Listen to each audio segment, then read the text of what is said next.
Hello friends, welcome to kids coaching classes.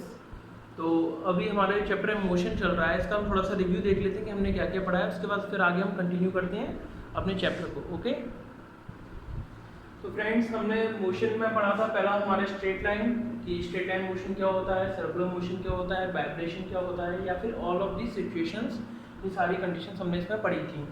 तो मैं एक करके आपको दोबारा फिर से समझा दे रहा हूँ कि सारी चीज़ें क्या होती हैं, थोड़ा शॉर्ट में समझाऊंगा। डिटेल्स के लिए आप मेरी पुरानी वीडियोस को जरूर देखें। तो स्ट्रेट लाइन में क्या होता है कि मोशन केवल एक ही लाइन में मूव कर रहा हो, वो मोशन हमारा स्ट्रेट लाइन मोशन होगा, जिसे हम लीनियर मोशन भी बोलते हैं। सर्कुलर मोशन में मोशन एक सर्कुलर पाथ में ट्रेवल कर रहा है तो सर्कुलर मोशन है। वाइब्रेशन में किसी अगर ऑब्जेक्ट में अगर वाइब्रेशन क्रिएट हो रहा है तो उसके अंदर भी मोशन क्रिएट हो रहा है, तो मतलब वो भी एक वाइब्रेशन मोशन है। या फिर all of this above situation, या फिर कोई ऐसा ऑब्जेक्ट जिसमें तीनों कंडीशंस हो रही हो तो हमारा एक मोशन आएगा। ठीक है ना। मोशन एक्चुअली होता क्या है, movement of object from one place to another. Motion की एक मैकेनिक्स होती है जो जिसे हम काइनेमेटिक्स और डायनेमिक्स के नाम से जानते हैं। काइनेमेटिक्स में क्या होता है कि इसमें मोशन के बारे में पता करते हैं कि ऑब्जेक्ट कैसे मूव कर रहा है with in the interval of time, मतलब टाइम के साथ ऑब्जेक्ट का मूवमेंट हम देखते हैं काइनेमेटिक्स में। और डायनेमिक्स में हम देखते हैं कि इसकी कॉजेज क्या है, मतलब मोशन होने की क्या क्या कॉजेज होते हैं, इसकी स्टडी करते हैं। ठीक है ना। फिर आता है हमारा frame of reference. Frame of reference में हम क्या करते हैं, लोकेट दी ऑब्जेक्ट, मतलब हमारा कोई ऑब्जेक्ट है तो उसको हम कैसे लोकेट करेंगे, कैसे उसकी हम पोजीशन को डिसाइड करेंगे, ये हम पढ़ते हैं फ्रेम ऑफ रेफरेंस में। उसके बाद क्लासिफिकेशन ऑफ मोशन की क्लासिफिकेशन में हमने पढ़ चुके हैं कि 1D 2D और 3D, 1 डायमेंशन 2 डायमेंशन 3 डायमेंशंस। तो तीनों को मैंने आपको एक्सप्लेन कर चुका हूँ पहले से ही। फिर उसके बाद हमारा टाइप ऑफ मोशन है कि यूनिफॉर्म मोशन और नॉन यूनिफॉर्म मोशन। दो तरीके के मोशन होते हैं हमारे, यूनिफॉर्म और नॉन यूनिफॉर्म। यूनिफॉर्म में ये रहता है कि मोशन टाइम इंटरवल के साथ चला है, मतलब जो भी गिवन टाइम इंटरवल में है, गिवन टाइम में इक्वल डिस्टेंस कवर कर रहा है तो हमारा यूनिफॉर्म है। और नॉन यूनिफॉर्म में क्या है कि अगर मोशन अनइक्वल डिस्टेंस ट्रेवल कर रहा है अनइक्वल इंटरवल ऑफ टाइम में, then it is called non uniform motion. इसके बाद देखते हैं, इसके बाद हमारा लीनियर मोशन जो कि हमें इस चैप्टर में स्टडी करना है, जिसमें हमें 5 चीज़ें पढ़नी है: डिस्टेंस, डिस्प्लेसमेंट, स्पीड, वेलोसिटी और एक्सेलरेशन। तो डिस्टेंस क्या होता है, डिस्टेंस होता है हमारा टोटल पाथ जो हम कवर करते हैं पूरा इंटरवल ऑफ टाइम में। जो भी इंटरवल ऑफ टाइम में, जैसे कि मैंने पूरा सर्कुलर पाथ कितना कवर किया, ये पूरी डिस्टेंस जो मैंने ट्रेवल की ये हमारी डिस्टेंस हो गई है। ठीक है ना। अब कोई चीज़ है, कोई पार्टिकल वो यहाँ से यहाँ मूव कर रहा है, तो A से B में जाने के लिए जो भी मेरे को डिस्टेंस लगा वो हमारा डिस्टेंस हो गया। सपोज 10 किलोमीटर का ये पाथ, तो डिस्टेंस कितनी आई इसकी, 10 किलोमीटर आई। ये एक स्केलर क्वांटिटी होती है। कैसे क्वांटिटी होती है, ये स्केलर क्वांटिटी होती है। इसके बाद ये कभी भी जीरो नहीं होती डिस्टेंस हमारी, ठीक है ना। और ये हमेशा पॉजिटिव होती है, distance is always positive.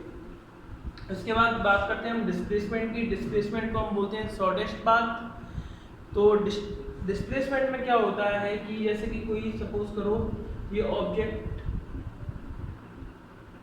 O से A मूव कर रहा है, then A to B move कर रहा है, तो इसमें जो इसने ट्रेवल किया इतना लॉन्ग पाथ, तो ये तो होगी इसकी टोटल डिस्टेंस इसने कितना कवर किया। लेकिन हमें डिस्प्लेसमेंट निकालना है तो O से B तक का जो पाथ इसने ट्रेवल किया, शॉर्टेस्ट पाथ बोलते हैं इसको हम, शॉर्ट पाथ। तो ये जो पाथ इसने ट्रेवल किया इसको हम क्या बोलेंगे, डिस्प्लेसमेंट। तो इसको ये निकालने के लिए हम यूज़ करते हैं वो डिस्प्लेसमेंट की फॉर्म में यूज़ करते हैं, जिसमें हम इनिशियल और फाइनल पोजीशंस का पता करते हैं।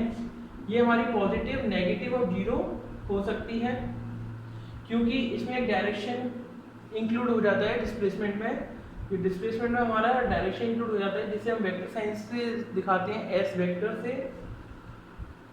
उसके बाद हम आते हैं तो इसके अंदर एक कंडीशंस बनती हैं कि डिस्टेंस जो है वो हमेशा बड़ा और इक्वल रहेगा किससे, डिस्प्लेसमेंट के बराबर। मतलब अगर आपको कोई डिस्प्लेसमेंट दिया हुआ है तो आपका हमेशा डिस्टेंस से छोटा ही रहेगा, या फिर डिस्टेंस के बराबर रहेगा, उससे बड़ा नहीं होगा। इस चीज़ को आप अच्छे से नोट कर लेना। नेक्स्ट मूव ऑन करते हैं हम अपने आगे के टॉपिक पे।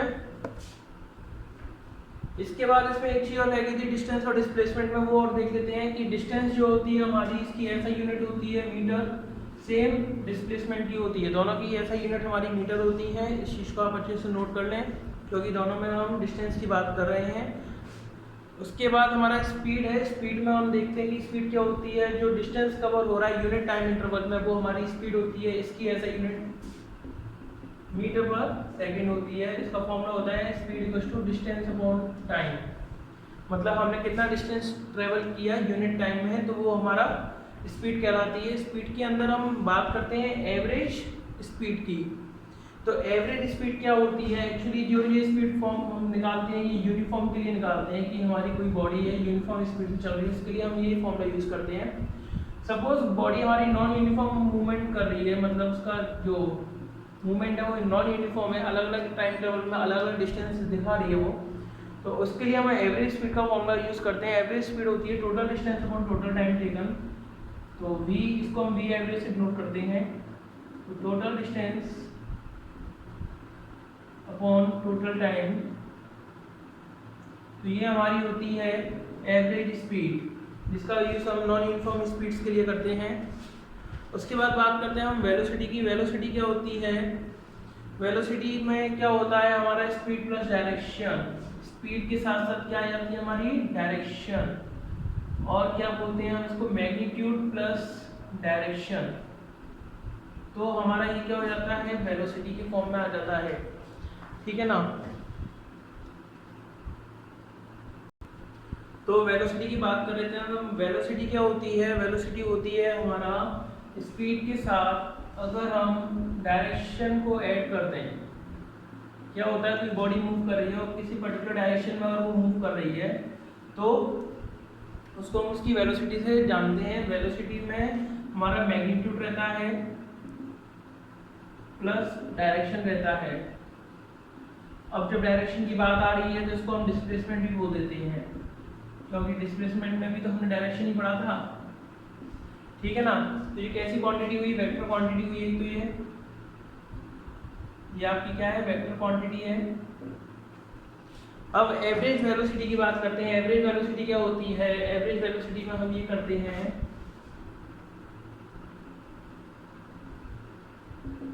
कि इसमें हम डिस्प्लेसमेंट अपॉन टाइम निकालते हैं, या फिर हम कह सकते हैं initial velocity plus final velocity upon 2। Arithmetic mean of initial velocity plus final velocity upon 2 average velocity हमारी होती है। तो एवरेज वेलोसिटी में हम डिस्प्लेसमेंट अपॉन टाइम निकालते हैं। एवरेज वेलोसिटी कब निकालते हैं, जब हमारा नॉन यूनिफॉर्म मोशन क्रिएट हो रहा हो तो हम एवरेज वेलोसिटी निकालते हैं। अगर हम यहाँ डायरेक्शन की बात ना करें तो ये वेलोसिटी हमारी किसके बराबर है, स्पीड के बराबर है। तो जो स्पीड का फॉर्मूला होता है वही वेलोसिटी का फॉर्मूला होता है, अगर हमारी बॉडी यूनिफॉर्म स्पीड में चल रही है तो। इसके बाद मैंने आपको कुछ न्यूमेरिकल्स कराए थे, तो आज एक दो न्यूमेरिकल और देख लेते हैं, उसके बाद फिर हम आगे का टॉपिक कंटिन्यू करते हैं जो कि हमारा एक्सेलरेशन है। तो हमारे पास एक क्वेश्चन दिया हुआ है, car cover the first half of the distance between two places at a speed of 40 km/h and the second half at 60 km/h। What is the average speed of the car. मतलब एक car है जो कि कुछ distance cover कर रही है, तो कितने हाफ में कवर कर रही है, एक तो फर्स्ट हाफ में एंड देन सेकंड हाफ, मतलब दो पार्ट में कवर कर रही है, ठीक है ना। कार है हमारी दो पार्ट में डिस्टेंस कवर कर रही है। तो जब हमारा फर्स्ट हाफ हो गया, this portion is first half and this one is second. तो अब इसको कैसे सॉल्व करेंगे, तो क्या कह रहा है वो, a car covered the first half of the distance between the two places at a speed of 40 km/h। दो प्लेसेस के बीच की डिस्टेंस है, पहले हाफ में 40 km/h की स्पीड से कंप्लीट कर रहा है, सेकेंड हाफ में 60 km/h की स्पीड से कवर अप कर रहा है, ठीक है, डिस्टेंस को। What is the average speed of the car, क्या निकालनी है हमें, एवरेज स्पीड, हमें इसकी ये फाइंड आउट करनी है, ठीक है। तो सिंपल सा क्वेश्चन है, डायरेक्ट हम क्या करेंगे, एवरेज स्पीड का फॉर्मूला लगाएंगे। तो एवरेज स्पीड क्या होती है, total distance upon total height. तो टोटल डिस्टेंस कितना दिया हुआ है नहीं पता, सपोज कर लेते हैं कि S1 डिस्टेंस है मेरी, ये S2 डिस्टेंस, ठीक है। कोई डिस्टेंस सपोज कर ली मैंने, मेरे को पता नहीं है मेरी क्या डिस्टेंस है, तो मैंने S करके मान ली है। टाइम भी नहीं पता है मेरे को कि टाइम कितना हुआ है, तो टाइम को मैं यहाँ मान लेता हूँ T मान लेता हूँ यहाँ T2, ठीक है ना। कि T1 टाइम में मतलब उसने T1 टाइम में इतनी स्पीड से 40 की स्पीड से इतनी डिस्टेंस उसने कवर कर दी। सेम कंडीशन यहाँ पे T2 टाइम में 60 की स्पीड से H2 डिस्टेंस कवर कर ली। ये इस तरीके से मैं इसको निकाल देता हूँ, ठीक है ना। अब बोल रहा है total distance upon total time. Total time निकालने के लिए टाइम निकालना पड़ेगा, टाइम हमारा कितना होता है। तो हम जानते हैं स्पीड इक्वल टू क्या होता है, डिस्टेंस अपॉन टाइम। तो टाइम इक्वल टू क्या हो जाएगा, डिस्टेंस अपॉन स्पीड। ये नीचे आ गई। डिस्टेंस मैंने s मान ली है और स्पीड मेरी 40 है, 40 किलोमीटर पर आवर, और ये किलोमीटर में आएगा। ये कट गया, क्या बचा ओनली हमारा s अपॉन 40 आवर, ये हमारी T1। सिमिलरली T2 को निकालेंगे तो वो s अपॉन 60 आवर। क्लियर। तो यहाँ से हमारा ये टाइम निकल के आ गया है। अब आगे देखते हैं क्या करना है। तो देखिए टोटल डिस्टेंस क्या हुई, s1 plus s2। Total time T1 ये रहा, s upon 40 plus T2 s upon 60। Total time आ गया, टोटल डिस्टेंस आ चुकी है। आगे देखते हैं। तो हमारा टाइम निकल के आ गया था, T1 और T2 निकल के आ गए हैं। अब एवरेज स्पीड के अंदर हम इसमें पुटअप करते हैं। टोटल डिस्टेंस हमारी क्या रही, दोनों डिस्टेंस ले लेते हैं s1 plus s2। Total time जो भी हमारा निकल के आया T1 प्लस T2 कितना है, s अपॉन 40 प्लस s1 के लिए s2 के लिए यहाँ पे s2 अपॉन 60, ठीक है। अब क्या करेंगे, इसका नीचे एलसीएम लेंगे, s1 plus s2, s1 plus s2। तो एलसीएम हमारा कितना आ रहा है, देखिए एलसीएम निकालने का शॉर्ट ट्रिक देखिए कैसे निकालते हैं। 40 और 60 दिया है तो 40 कैसे आएगा, 20 × 2। एक नंबर ऐसा कॉमन लेना है कि दोनों का मल्टीपल हो, ठीक है ना। तो 20 × 2 40 हो गया, और यहाँ पे क्या करेंगे 20 × 3। कोई नंबर कॉमन यहाँ आपस में नहीं है, 22 या 40, 43 या 120। एलसीएम क्या निकल के आया मेरा 120, ठीक है। यहाँ से मैंने एलसीएम निकाल लिया। अब कैसे करते हैं, 40 का 120 में कितनी बार 30 टाइम्स, 30 s1 प्लस 60 का तो 20 s2। अब क्या करेंगे, देखिए डिस्टेंस हमारी पूरी है ना, तो इसको मैं पूरा s मान के चलता हूं, ठीक है। तो 2s अपॉन 50s इंटू 120, ये ऊपर क्या मल्टीप्लाई में गया, ठीक है। और यहाँ से कितना हो गया 120 इंटू 2 कितना हो गया 240 s upon 50।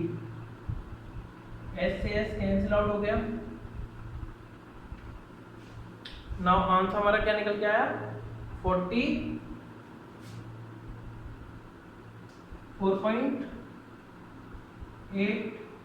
Kilometre per hour. इस तरीके से हम इस क्वेश्चन को सॉल्व करते हैं। तो हमारा नेक्स्ट टॉपिक है एक्सेलरेशन, जिसको हम rate of change of velocity भी बोलते हैं। तो एक्सेलरेशन समझ लेते हैं, एक्सेलरेशन हम किसे कहते हैं और एक्चुअली होता क्या है। तो देखिए when there is change in the direction of magnitude or in both then there is acceleration। क्या होता है, कोई ऑब्जेक्ट जैसे मूव कर रहा है आपका, सपोज कोई ऑब्जेक्ट आपका सर्कुलर पाथ में मूव कर रहा है, ठीक है ना। अब क्या होगा, अगर वो इस डायरेक्शन मूव कर रहा है तो उसकी डायरेक्शन मतलब उसकी डायरेक्शन में भी चेंज आ रहा है। देखिए टेंजेंट ड्रॉ करेंगे तो एक जी डायरेक्शन, यहाँ से जाएगा तो ये डायरेक्शन, इधर आएगा तो ये डायरेक्शन, तो इसकी डायरेक्शन में भी चेंज आ रहा है, ठीक है ना। और इसकी स्पीड में भी चेंज रहेगा, मैग्नीट्यूड में भी चेंज रहेगा, और बोथ या फिर दोनों चीज़ें एक साथ हो तो इस चीज़ को हम क्या बोलते हैं, एक्सेलरेशन, ठीक है ना। तो एक्सेलरेशन आपको क्लियर हो गया होगा, अगर किसी ऑब्जेक्ट की डायरेक्शन में या उसके मैग्नीट्यूड में या इन दोनों चीज़ों में अगर उसके में चेंजेस आ रहा है तो वो एक्सेलरेशन कहलाता है। अब आगे बात करते हैं हम, to express the change in velocity, मतलब वेलोसिटी में जो चेंजेस आ रहे हैं, वेलोसिटी में जो चेंजेस आ रहे हैं, वेलोसिटी की बात हम क्यों कर रहे हैं, क्योंकि वेलोसिटी में ही हमारी डायरेक्शन आ रही है ना, तो ये वेक्टर क्वांटिटी की फॉर्म में आती है ये। तो जो वेलोसिटी में जो चेंजेस आ रहे हैं उसकी हम स्टडी कर रहे हैं, उसकी स्टडी के लिए हम एक्सेलरेशन का यूज़ करते हैं। एक्सेलरेशन हमारा होता है v minus U upon T, v होता है हमारे final position minus initial position upon time, मतलब कोई बॉडी है जो हमारी पहले से फाइनल पोजीशन पर रीच कर चुकी है और फिर इसको हम इनिशियल पोजीशन से उसको सेपरेट कर देंगे with a given interval of time, then we got the acceleration of that body. अब बात करते हैं नॉन यूनिफॉर्म मोशंस में एवरेज एक्सेलरेशन की। जो हमने अभी जो पढ़ा वो यूनिफॉर्म मोशन के लिए था कि बॉडी एक कांस्टेंट टाइम से कांस्टेंट स्पीड से मतलब वो मूव कर रही थी, लेकिन अब जब बात होती है नॉन यूनिफॉर्म चीज़ों की, नॉन यूनिफॉर्म मोशंस की बात हम जब करते हैं तो हम एवरेज एक्सेलरेशन निकालते हैं। एवरेज एक्सेलरेशन क्या होता है, जिसमें हम v2 minus v1 upon t2 minus t1 means change in speed upon time taken, तो change in velocity upon time, इसको हम यहाँ ये भी बोल सकते हैं। तो जिसको हम रिप्रेजेंट करते हैं del v upon del T, del जो हमारे यहाँ रिप्रेजेंट कर रहा है वो चेंज के लिए है, इसको बोलते हैं हम चेंज, ये चेंज को रेफर कर रहा है, ठीक है। अब बात करते हैं हम टाइप ऑफ एक्सेलरेशन की। एक्सेलरेशन के कितने टाइप्स होते हैं, तो पहला है positive acceleration, then negative, then uniform, then non uniform, ठीक है। तो पॉजिटिव में क्या होता है कि जब भी बॉडी हमारी मूव कर रही है और एकदम से वो स्पीड गेन कर रही है उसी डायरेक्शन में, ठीक है ना, तो वो हमारा क्या होगा, पॉजिटिव एक्सेलरेशन होगा। नेगेटिव में हम बात करते हैं तो नेगेटिव में क्या होता है, जब भी बॉडी ब्रेक लगाती है तो उसकी क्या है, वेलोसिटी डिक्रीज हो जाती है, एक सर्टेन वेलोसिटी से वो डिक्रीज हो जाती है, तो वो नेगेटिव एक्सेलरेशन में हम उसको काउंट करते हैं, जिसको हम रिटार्डेशन भी बोलते हैं। इसका अदर नाम क्या हमारा, रिटार्डेशन, ठीक है फ्रेंड्स। उसके बाद बात करते हैं यूनिफॉर्म एक्सेलरेशन की। तो यूनिफॉर्म एक्सेलरेशन में आप सभी को बताइए कि कोई बॉडी अगर यूनिफॉर्मली मूव कर रही है with a given interval of time, then it is called uniform acceleration, ठीक है ना। अब यूनिफॉर्म एक्सेलरेशन का एक एग्जांपल ले लो कि फ्रीली फॉलिंग बॉडी जो भी होती है, कोई भी ऑब्जेक्ट है जो फ्रीली फॉल हो रहा है नीचे, तो इसमें क्या है, एक यूनिफॉर्मिटी है, मतलब ऊपर से जो गिरेगा वो तो उसकी स्पीड कांस्टेंट रहेगी, सब कुछ कांस्टेंट रहेगा, है ना।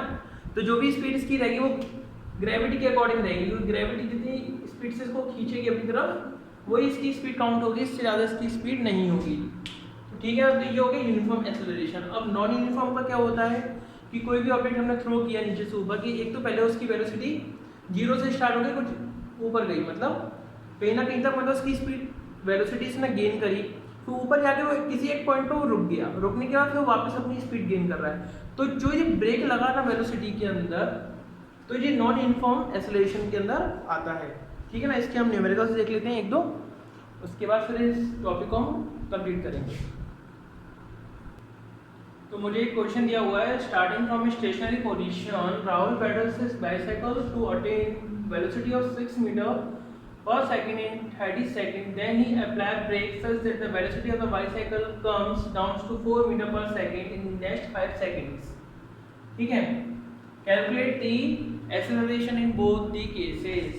क्या करना है इसमें, पहले क्वेश्चन को समझ लीजिए। Starting from a stationary position, मतलब बिल्कुल जीरो से स्टार्ट किया उसने, कहाँ से स्टार्ट किया, बिल्कुल जीरो से। राहुल ने, किसने स्टार्ट किया, राहुल ने। पेडल्स इज बाइसाइकिल, उसने अपनी बाइसाइकिल स्टार्ट की चलाना और अटेन की वेलोसिटी कितनी, 6 मीटर पर सेकेंड, तो मतलब उसने जीरो से स्टार्टिंग की, इनिशियल उसकी क्या हुई, जीरो, और कितनी अटेन कर ली उसने, 6 मीटर पर सेकेंड। इतना आपको समझ में आया। कितने टाइम में अटेन करी है, 30 सेकेंड्स में अटेन कर ली उसने, ये बहुत अच्छी बात है। देन ही अप्लाई ब्रेक, उसने फिर एकदम से क्या किए, ब्रेक अप्लाई किए। ब्रेक अप्लाई कब किए, इसके बाद अप्लाई किए, इस स्पीड के बाद। तो 6 मीटर पर सेकंड के बाद उसने ब्रेक को अप्लाई किया, ठीक है ना। और वेलोसिटी कितनी हो गई इसकी 4। तो फाइनली वो ब्रेक लगाने के बाद उसकी वेलोसिटी लास्ट में जो आई वो कितनी आई 4 मीटर पर सेकंड। अब जो इंटरवल लगा है इनके बीच में 6 से 4 तक पहुंचने में कितना टाइम लगा इसको 5 सेकंड। 5 सेकंड में उसकी स्पीड इतनी हो गई। अब क्या कैलकुलेट करना है हमें, एक्सीलरेशन कैलकुलेट करना है। तो ये पहला केस दिया है मेरे को और ये सेकंड दिया हुआ है, दोनों में हमें एक्सीलरेशन निकालना है। फॉर्मूला आपको बताइए a = v - u/t। इसको रख के जो भी आपका आंसर आएगा वो आपका एक्सीलरेशन होगा। देख लेते हैं कैसे क्या है। पहले वाले केस को देखते हैं, v कितना है 6। देखिए यहाँ से हम ऐसा यूनिट भी निकाल देंगे, कैसे निकालते हैं वो भी सीख जाएंगे आप। क्या दिया 6 मीटर पर सेकंड दी हुई है स्पीड, यहाँ पे 0 मीटर पर सेकंड, ठीक है। स्पीड के लिए टाइम कितना दिया है 30 सेकंड्स। चलिए अब क्या करेंगे, क्या बचा यहाँ पे ओनली 6 मीटर पर सेकंड को मैं s नीचे लिख देता हूँ, ठीक है, कोई दिक्कत नहीं है। चलो उसके बाद कितना टाइम और दिया है 30 सेकंड्स ये दिए हुए हैं। तो अब इसको हम कट करेंगे तो कितनी बार कट होगा ये 0.2 टाइम्स। तो देखिए इसको मैं 6 से कट कर रहा हूँ, 0.2 टाइम्स से कट हो गया। अब ऊपर क्या है मेरे पास मीटर है, नीचे क्या है s कितने है मेरे पास 2, तो s²। ऊपर जाएगा तो s का इनवर्स या फिर अपॉन में हम s लिख सकते हैं s², तो मीटर पर सेकंड स्क्वायर। इस तरीके से हम इसकी ऐसा यूनिट भी देख लेते हैं कि एक्सीलरेशन की जो ऐसा यूनिट होती है वो मीटर पर सेकंड स्क्वायर होती है ना। सेकंड केस हम निकाले तो सेकंड केस देखिए इधर फॉर्मूला दिया हुआ है, a = लिखते हैं v कितना है हमारा 4 metre per second minus 6 metre per second upon time कितना दिया है 5 सेकंड्स दिया हुआ है। एक्सेलरेशन निकालते हैं हम, क्या हुआ यहाँ पे -2 metre per second upon 5 seconds, ठीक है। सेकंड्स नीचे आ गए तो स्क्वायर में चला जाएगा और ये 0.4, तो a = -0.4 metre per second square. तो ये दोनों केसेस हमने निकाल लिए कि इन दोनों केसेस में फर्स्ट केस में हमारी 0.2 आई है और सेकंड में -0.4 निकल के आई है हमारी एक्सेलरेशन। इस तरीके से हम क्वेश्चंस को सॉल्व करते हैं। ये हमारा नेक्स्ट क्वेश्चन है, इसमें लिखा हुआ है the brake applied to a car to produce negative acceleration of 6 metre per second square if the car stop after 2 second the initial velocity of car is.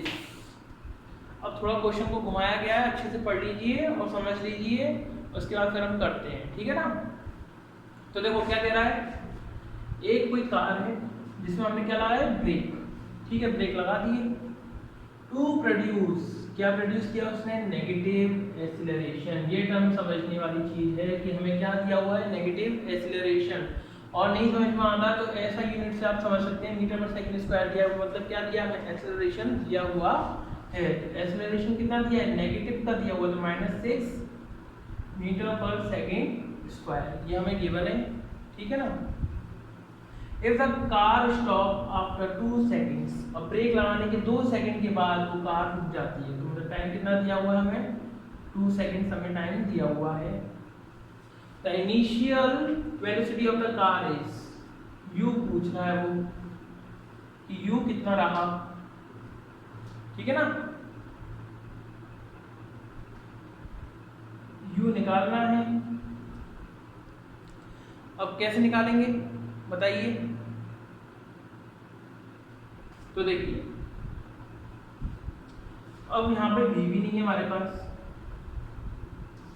The brake applied to a car to produce negative acceleration of 6 meter per second square. The car stopped after 2 seconds. The initial velocity of the car is.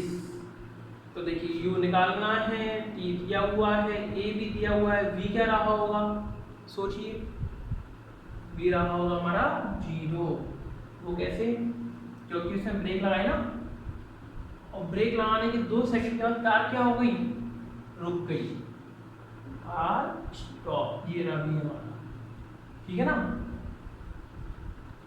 तो अब इसको solve कर लीजिए, कैसे करेंगे, same formula a equals to V minus U upon T minus 6 metre per second square, V 0, ये निकाल नहीं है हमें u, टी हमें 6 दिया ही है, सॉरी टी हमें कितना दिया 2 सेकेंड्स दिया हुआ है, ठीक है ना।